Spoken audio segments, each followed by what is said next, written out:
o jegue que comeu o pão da moça, de Cuíca de Santo Amaro, vós, Iba Mendes. Antes de começar esta minha narração, quero, como se diz, avisar de antemão que este livro não é descaração. Para começá-lo, entro logo de primeira, dizendo aos meus leitores que essa história verdadeira deu-se em Almeida Brandão da seguinte maneira. Uma moça na calçada, uma certa ocasião, comprou em uma padaria meio quilo de pão para levá-los aos filhos lá em Almeida Brandão.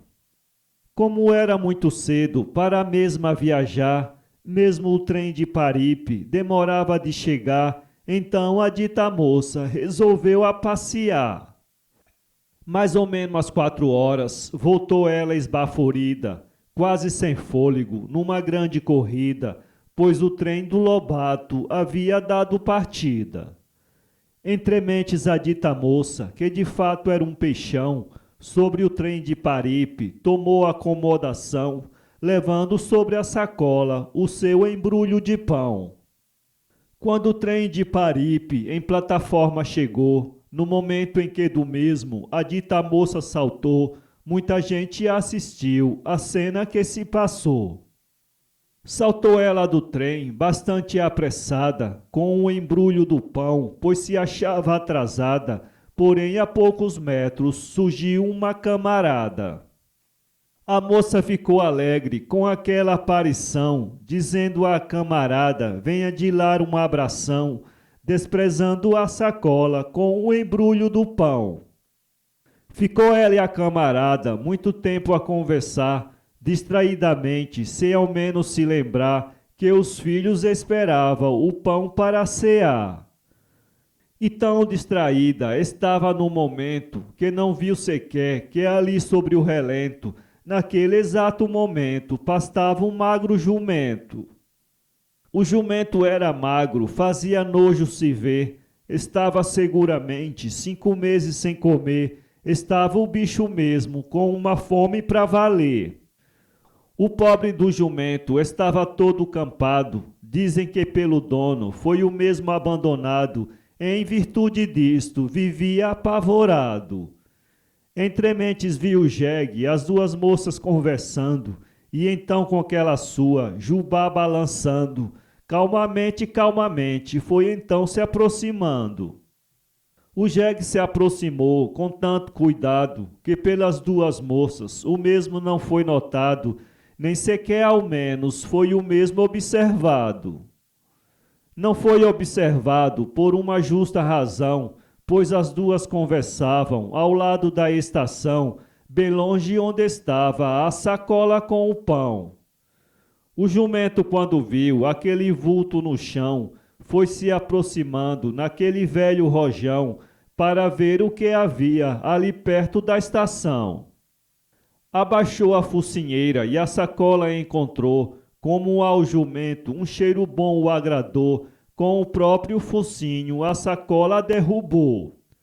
Sem demora o tal jumento entrou logo em ação, não perdeu tempo, aproveitou a ocasião, de uma bocada só tirou um pedaço de pão.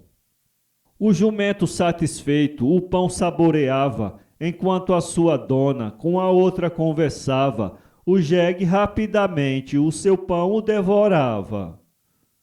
Quando a dita moça da outra se despediu, ficou furiosa, quase de raiva caiu, porque o seu pão de meio quilo sumiu. Gritou ela, diabo, isto não tem cabimento, o meu pão deixei aqui neste momento. Olhou para um lado para outro e viu então o jumento. Olhou ela para o jegue como se fosse uma louca e viu um pedaço de pão na sua boca, o resto já estava na barriga do arouca.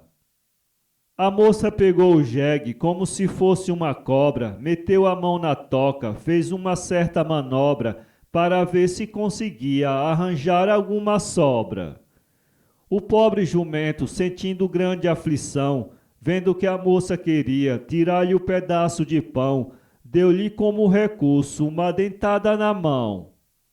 A moça puxou a mão da boca do jumento e foi se queixar, se não me engano, ao sargento, aquele que comanda um pobre destacamento. A moça apavorada disse ao sargento em questão: eu estava a conversar ao lado da estação, surgiu um jegue tardo e devorou o meu pão. E aonde estava o seu pão? O sargento perguntou. Me responda, dona moça, onde você o deixou, com tanta facilidade que o jegue devorou. Estava na sacola, a moça o respondeu, mais ou menos na estação, quando ali escureceu. Eu estava distraída, veio o jegue e comeu. É pena que o jegue tivesse comido seu pão. Isto para a moça, disse o sargento em questão. Para o seu caso só há uma solução. Se quer que o seu pão volte para o seu lugar, o dono do jumento trate-o de procurar, aqui ou em outro lugar, para o mesmo lhe pagar. Inscreva-se em nosso canal e visite nosso blog www.poeteiro.com.